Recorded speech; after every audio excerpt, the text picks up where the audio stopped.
pourrait citer Gisèle Halimi parce que voilà, elle a été aussi une des grandes figures de la lutte pour la contraception et l'IVG, avec cette particularité que voilà, elle est devenue féministe une fois qu'il y a eu une mobilisation féministe dans les années 70 et elle a pris ce combat à bras-le-corps et elle est avocate. Donc elle va mettre son talent d'avocate au service de cette cause et elle va décider de faire des grands procès. Et ça ne fait pas du tout l'unanimité, elle est assez critiquée en interne par d'autres groupes qui ont la critique aussi facile les unes avec les autres, il faut le dire.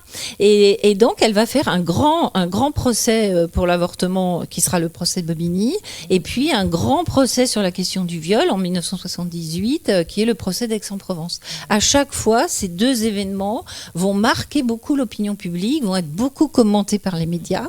Et là, on s'aperçoit que cette histoire des féminismes, c'est vraiment une mobilisation, c'est une conceptualisation, c'est une théorisation et c'est une parole des femmes, faire remonter la parole des femmes, partir du vécu pour aller contre les idées reçues, élaborer des revendications et puis après, il faut des relais.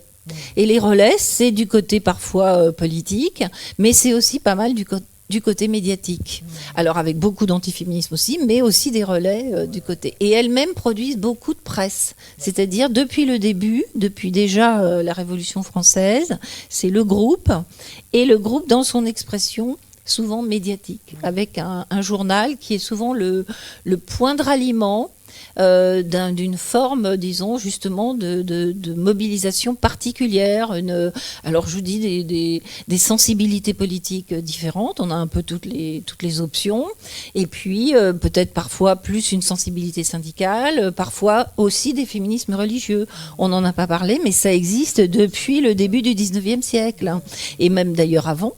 Donc, c'est aussi que dans la mesure où cette question de l'égalité se répand, eh bien, en fait, ces petits groupes, chacune part de sa culture politique ou de sa culture religieuse, ou parfois de sa culture tout court en étant artiste, par exemple, et va fonder, alors ça part aussi beaucoup des cultures professionnelles. On a le groupe des femmes avocates, une fois qu'elles ont eu le droit d'être avocates, en 1900, après un grand combat, où là, c'est les parlementaires et les féministes qui se sont associés.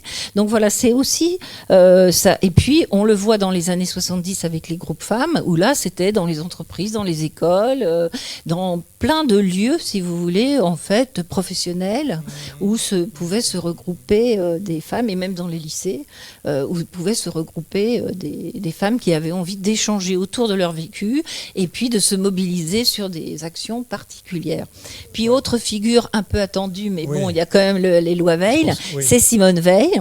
Il y a Simone de Beauvoir aussi, enfin, ça nous prendra trop de temps si on l'évoque. Ouais, alors, partie quand même des grandes... Oui, Simone de Beauvoir, qui écrit ce magnifique livre, Le deuxième siècle, en 1949. Ce qui est incroyable, c'est qu'elle écrit un livre majeur pour déconstruire la misogynie de notre société, presque notre civilisation. Mais elle ne se dit pas féministe, alors qu'elle devient féministe dans les années 70. Et là, elle dit, mais par contre, elle a laissé des écrits majeurs, elle a fait des préfaces majeure pour soutenir, elle a soutenu quand même la cause de la lutte pour la contraception déjà dans les années 60. Hein. Mais quand même, elle s'engage dans le mouvement féministe, ce qu'elle n'avait pas fait auparavant, dans les années 70. Et là, elle devient une personnalité majeure et qui donne aussi un peu mécène aussi, hein, c'est important. Et puis, son livre... quelquefois, les livres deviennent majeurs longtemps après. Alors, le deuxième sexe a quand même eu une réception très importante auprès de beaucoup de femmes, mais il est un petit peu tombé en désuétude et il rejaillit dans les années 70 comme vraiment un livre essentiel. Et puis, je voulais parler de Simone Veil parce que c'est encore un tout autre profil, puisque c'est une femme de droite, ministre giscardienne, et à qui Valéry Giscard d'Estaing, récemment élue en 1974, qui veut moderniser la société française, il donne le droit de vote à 18 ans, qui avant était à 21 ans, il veut donner à la France et puis il est lui-même un des présidents, le président le plus jeune de l'histoire de la République, donc il veut donner des gages. Il dit que lui-même est catholique et n'est pas forcément pro-IVG, mais qu'il pense que c'est une question qui doit être traitée. Et il confie à Simone Veil, ministre de la Santé, le soin de préparer une proposition de loi qu'il était vraiment très difficile de défendre.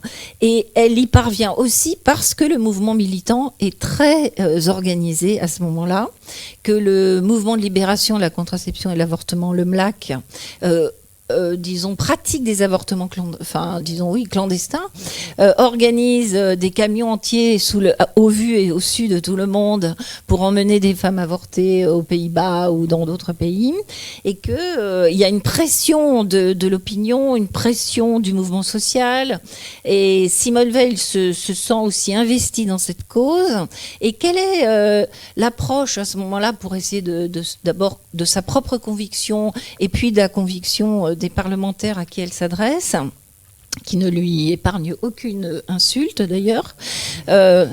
C'est terrible, hein, c'est absolument odieux. Et les lettres, Bibia Pavard a travaillé récemment sur le fond de Simone Veil qui a été déposé il y a peu aux Archives nationales. Elle reçoit aussi des lettres d'amour de femmes qui la remercient, mais elle reçoit aussi des lettres d'injures, mais pendant très longtemps après. Hein, c'est vraiment terrible.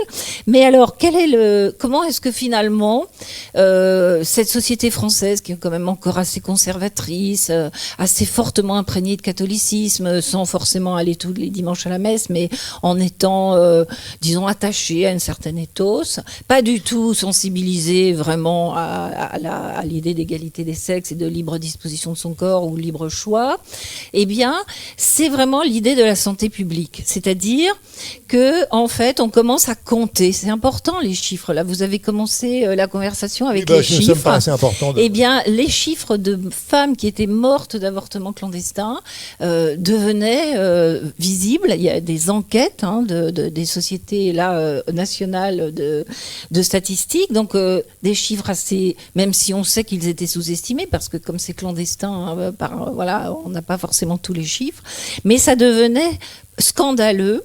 Et d'autant que c'était évidemment les femmes les plus démunies et des classes sociales les plus pauvres qui étaient celles qui étaient le plus, touchées par ces drames, et qui n'avaient pas les moyens de se payer un avortement, soit de convenance clandestin, soit en allant à l'étranger.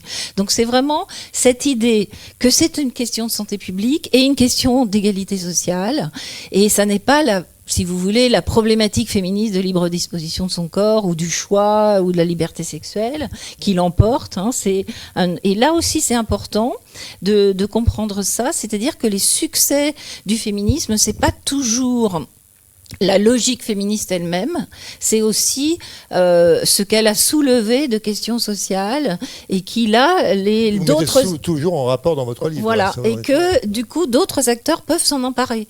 Et voilà, mais ça vous montre aussi que l'application, les difficultés d'application, y compris encore plus d'ailleurs aujourd'hui, pour d'autres raisons financières, de crise hospitalière, mais c'est que l'application est difficile parce qu'aussi, voilà, c'est pas une volonté d'émanciper les femmes, c'est une volonté d'essayer d'éviter tous ces morts.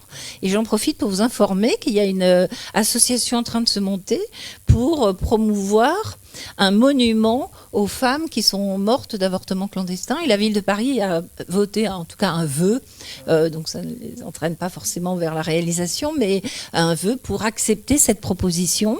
Alors ce serait monument aux mortes d'avortement clandestin. Merci de votre attention, merci à toutes et tous. Merci beaucoup Florence Rochefort d'être venue. Merci.